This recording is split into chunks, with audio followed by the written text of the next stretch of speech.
Veronica's Thanksgiving That Keeps On Giving is the 8th episode of the second season of Veronica's Closet, and I was really looking forward to this because I always love holiday-themed episodes of sitcoms, and thankfully this turned out to be no exception.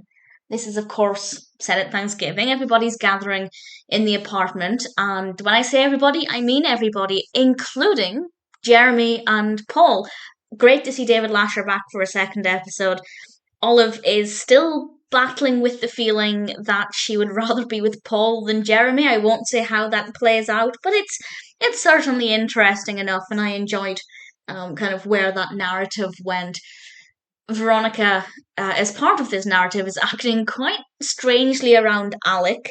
She's doing it intentionally in front of Paul, but Alec's not quite aware of this, and it's really interesting to see how Alec responds to what seems like advances from Veronica, and it left things in a very interesting situation that I think could help to shape future episodes.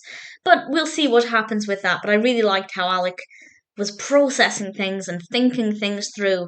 I don't feel like we fully got to the bottom of how he felt about things, but I'm looking forward to seeing what happens with that. We also have some of the guys gambling and putting on an $800 minimum.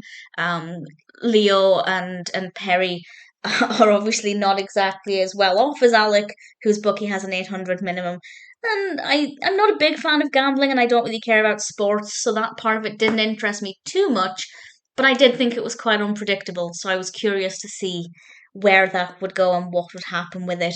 Ultimately, it's a brilliant Thanksgiving episode. I had high hopes for it, and I'm really pleased to say that it absolutely did not disappoint. Veronica's Thanksgiving That Keeps On Giving is, as is usually the case, a brilliant episode of Veronica's Closet.